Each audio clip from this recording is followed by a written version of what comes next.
Aujourd'hui, en changement climatique.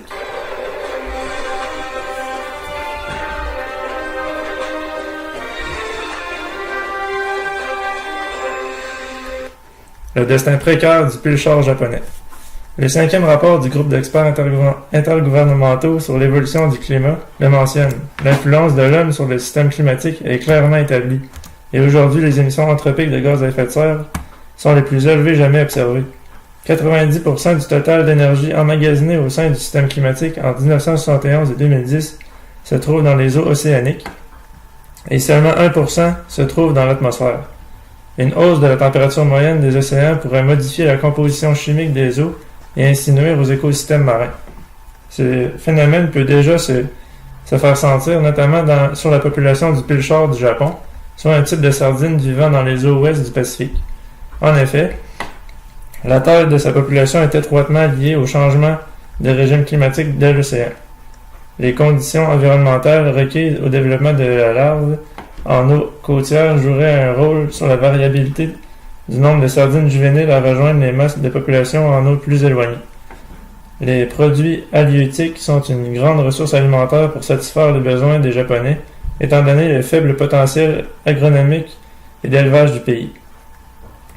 De plus, la présence des courants chauds et froids le long des côtes du Japon permet de garder une grande prospérité au niveau de ses pêches. Ces variations de température sont dues au mélange des courants Kuroshio et Oashio, soit le deuxième plus grand courant marin du monde.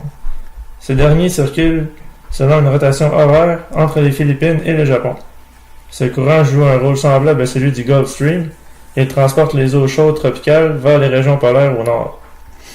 Scientifiquement appelé Sardinops melanosticus, le pulsar du Japon est un des poissons commerciaux les plus importants au Japon et en Chine. Sa population en eau côtière japonaise comptait 550 milliards d'individus en 1986 et seulement 3 milliards au début des années 2000. Il se retrouve essentiellement dans les eaux côtières du Japon et de la Chine, de la côte est de la Corée et, sauf en hiver, à l'ouest de la mer du Japon. Les populations migrent vers le nord en été et tendent à se déplacer plus près des côtes lorsque la température devient plus froide en hiver. Afin d'expliquer l'impact des changements climatiques sur le parcours migratoire de la sardine, une description des changements climatiques observés et attendus sera d'abord réalisée. L'explication des impacts de ces changements sur la migration de la sardine sera ensuite effectuée. Et enfin, les mesures d'adaptation possibles et déjà mises en place seront décrites. Dans un premier temps, explorons les changements climatiques observés jusqu'à aujourd'hui dans les régions est de l'Asie. Les observations à propos de la température depuis le milieu du 20e siècle indiquent une diminution du nombre de journées froides ainsi qu'une augmentation des vagues de chaleur. Depuis les années 1970, les courants de mousson d'été et d'hiver ont connu un affaiblissement interdécennal, ce qui a entraîné une augmentation des précipitations moyennes et extrêmes. En 1993 et 2001, une hausse d'environ 5,4 mm par année du niveau de la mer du Japon fut observée, ce qui est presque 2 fois supérieur à la tendance mondiale au niveau moyen de la mer. Par ailleurs, des changements sont observés dans les mouvements de masse d'air, causant ainsi une diminution de l'upwelling. Ce phénomène est naturellement causé par les vents de surface qui poussent l'eau, laissant ainsi un espace vide que les eaux froides de profondeur s'empressent de combler. Les eaux froides étant amenées du nord par le courant du Vashio et les eaux chaudes de surface des tropiques par le courant marin Kuroshio. La rencontre de ces deux courants permet un environnement propice à la forte abondance de poissons. De plus, l'augmentation globale de la température a provoqué un réchauffement des eaux nordiques du Pacifique, affectant ainsi les eaux du courant Oashio. En se réchauffant, ces eaux diminuent l'écart entre les températures de surface et de profondeur au niveau des côtes japonaises. Enfin, le 5e rapport du GIEC émet des prédictions face au changement climatique pour la région du Japon si les tendances se maintiennent. Dans les années à venir, le Japon fera face à un accroissement des précipitations durant l'été et à un accroissement des précipitations extrêmes, ainsi qu'à l'augmentation du nombre de cyclones extratropicaux durant l'hiver. Une hausse des précipitations et d'une diminution de la force des neiges printanières augmenterait le déversement des rivières dans le nord du Japon et en février et le diminuerait en mai. Aussi, il est suggéré que les ressources en eau douce seront influencées dans l'avenir par des changements dans la variabilité des précipitations, de la fonte des neiges, du recul des glaciers et de l'évapotranspiration des bassins versants. Connaissant maintenant les changements climatiques qui affectent le Japon et ses alentours, il est important de bien saisir dans quelle mesure cela affecte la ressource et quels en sont les impacts. Très prisée pour sa haute teneur en matières grasses et sa valeur nutritive élevée, la sardine représente une part de marché considérable sur le territoire japonais. Dans les années 80, près de 30 à 40 % de la production des pêches était de la sardine japonaise. En 1938, la sardine atteignait une production des pêches atteignait une biomasse de plus de 38 millions de tonnes, dont 11 millions provenaient du détroit de Tsushima. Les signes de déclin de l'espèce commencèrent dans cette même année, lorsque les pêcheurs remarquèrent l'absence soutenue de sardines juvéniles. Au cours des 5 années suivantes, la biomasse de sardines pêchées annuellement diminua peu à peu. En 1994, les bancs de sardines disponibles en mer étaient estimés au seuil critique de 0,4 millions de tonnes. Le niveau de viabilité de cette espèce étant de 0,7 millions de tonnes et représentait seulement 2 % du sommet atteint en 1988. La moitié des poissons furent tout de même pêchés. L'océan offre présentement un courant chaud dans la région de Tsushima, ce qui est favorable au développement du pilchard du Japon.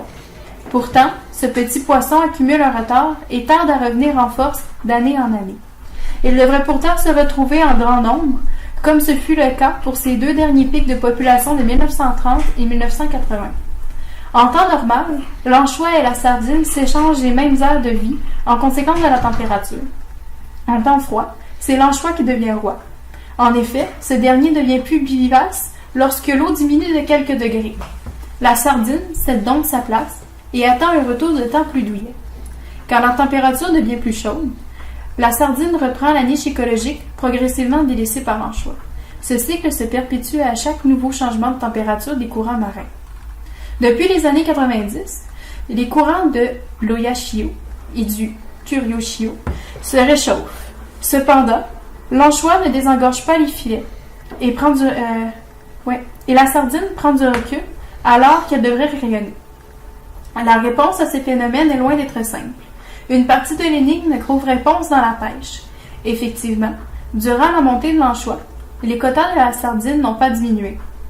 Ainsi, lorsque la température a recommencé à monter, il ne restait plus suffisamment d'adultes reproducteurs pour provoquer un boom démographique. De plus, les pêcheurs priorisent les plus gros poissons, alors que les poissons ayant accumulé assez de graisse pour se reproduire sont généralement mangés avant d'en avoir eu la chance. La majorité des sardines consommées ont en moyenne seulement 6 mois, alors qu'elles ne deviennent matures qu'en 1 an, entre 1 et 3 ans. Elle est donc souvent mangée avant de s'être produite. La surpêche n'explique tout de même pas à elle seule l'incroyable descente des stocks. Les principaux fautifs sont les changements climatiques et les juvéniles en sont les plus souffrants. Ils sont affectés sur plusieurs fronts. Le premier est la période de reproduction, s'étant écoulée passant de 7 à 2 mois. Cette régression est due au réchauffement du courant Kuroshio et Oyashio. La mer reste plus chaude plus longtemps, ce qui nuit au mélange entre les eaux de surface et de profondeur. Moins de nutriments circulent et par conséquent, moins de zooplancton aussi. Comme la sardine se nourrit de zooplancton, elle n'arrive pas à intégrer assez de nourriture pour se reproduire. Son cycle reproducteur devient alors perturbé. De plus, la diminution de la remontée des eaux, occasionnée par une recrudescence des vents de surface, réduit l'apport en zooplancton des juvéniles dans les zones de frais près des côtes. Ceux-ci sont donc sévèrement affectés.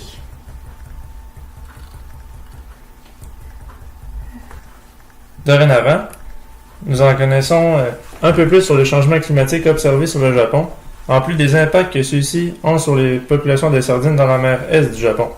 Il est donc temps d'entrevoir les solutions qui se portent au peuple et au gouvernement japonais pour faire en sorte de réduire leur empreinte environnementale. En effet, comme il a été dit plus tôt, c'est un changement dans les masses d'air qui soufflent sur la mer qui provoque une migration des sardines hors de leur zone de peuplement originale. Ce phénomène est aussi lié au faible mélange de l'eau de surface en raison de son réchauffement. Par conséquent, les mesures se doivent de toucher l'impact des Japonais sur la qualité de l'eau dans laquelle les sardines vivent et consomment et comment la pêche pourrait être pratiquée autrement pour favoriser à la fois les sardines et les humains. Il est important de souligner que d'après les études faites sur les populations de poissons et d'invertébrés dans la mer Est du Japon, l'influence du manque de nutriments dans l'eau de mer a plus d'impact que les pêcheries massives faites sur ces populations. Comme dans notre cas, c'est en effet la sardine qui est le plus touchée par ces changements. On peut donc dire que les mesures qui doivent être prises en charge pour maintenir une stabilité dans l'habitat et dans les populations de sardines doivent concerner davantage les changements climatiques, en particulier les variations dans les mouvements de masse d'air et son réchauffement qui affectent l'eau de mer que les quotas de pêche. De plus, il est d'autant plus important de réagir rapidement pour ralentir les émissions de gaz à effet de serre dans cette région, car la mer Est du Japon est petite en superficie. Il est donc possible d'affirmer que les impacts des gaz à effet de serre et des autres facteurs qui font en sorte d'accentuer et d'accélérer les impacts sur cette eau saline. Parmi les mesures possibles pour venir en aide à cette problématique, on peut penser au développement de l'aquaculture. Toutefois, cette pratique est implantée de façon industrielle au Japon, et ça depuis la Deuxième Guerre mondiale. Et cette pratique est tellement abondante et exploitée que les régions côtières sont en lutte constante pour éviter les contaminations entre espèces de poissons et autres désagréments qui auraient un impact sur la reproduction. D'après les chiffres enregistrés en 2003, cette culture représente 22% de toute la production de poissons au Japon, soit 1 327 361 tonnes. Par ailleurs, ce qui est étrange dans la pratique actuelle, c'est que les efforts fournis par le gouvernement, les institutions commerciales ou encore les compagnies détentrices de ces infrastructures semblent mettre de côté un aspect important de l'environnement. En effet, ils se concentrent sur les phénomènes de marée rouge ou encore sur les maladies de poissons, mais ne donnent pas l'impression de se questionner sur l'aspect des changements climatiques qui font en sorte de nuire à la valeur nutritive de l'eau saline. Comme il a été dit précédemment, c'est le réchauffement de l'eau qui provoque une migration des poissons hors de la mer Est du Japon, donc il devrait y avoir des efforts posés en ce sens. D'un autre côté, les efforts pour diminuer la production de gaz à effet de serre au Japon ne sont pas concluants. Pour l'illustrer, un organisme du nom de Climate Action Network International a décerné le 4 juin 2015 3 prix fossiles au Japon, qui sont en fait des marques assez négatives pour souligner l'inaction d'un pays à lutter contre les changements climatiques. Leur situation pourrait être expliquée par les difficultés qu'ils ont connues avec leur centrale nucléaire Fukushima. Cette dernière est inactive depuis 2011 en raison d'une défectuosité dont ils ont dû se tourner vers d'autres sources d'énergie, dont le charbon, qui est beaucoup plus polluant. Même si ce pays a été l'un des plus proactifs et combatifs au cours des années 70 à 90 dans la lutte au changement climatique, il s'est effondré au tournant du 20e siècle. Ces objectifs de réduction de 6% n'ont pas été respectés, puisqu'une augmentation de 7% des GES a été enregistrée entre 1999 et 2008 au Japon. On peut donc dire qu'il est nécessaire que ce pays commence à réorienter ses priorités pour le bien de la santé de l'environnement, et particulièrement celle des écosystèmes marins. La protection des sardines de la mer Est du Japon en dépend.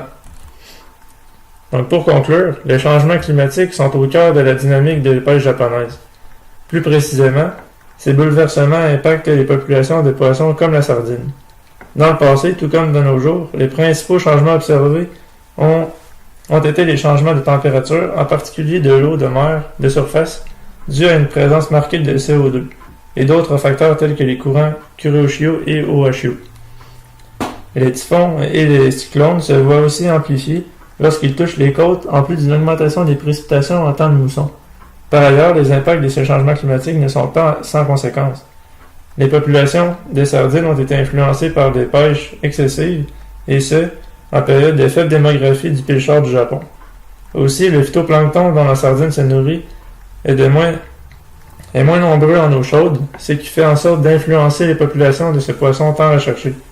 Du côté des mesures d'adaptation mises en place contre les changements climatiques, il est surtout nécessaire de diminuer la production de GES. Rappelons ici que les changements de la quantité de nutriments et la température de l'eau ont plus d'impact que ce que les pêches peuvent provoquer. De plus, les mesures peuvent aussi être prises pour changer les techniques d'aquaculture qui sont insalubres pour les côtes avec la concentration et de financement pour la remise en place d'énergie renouvelable.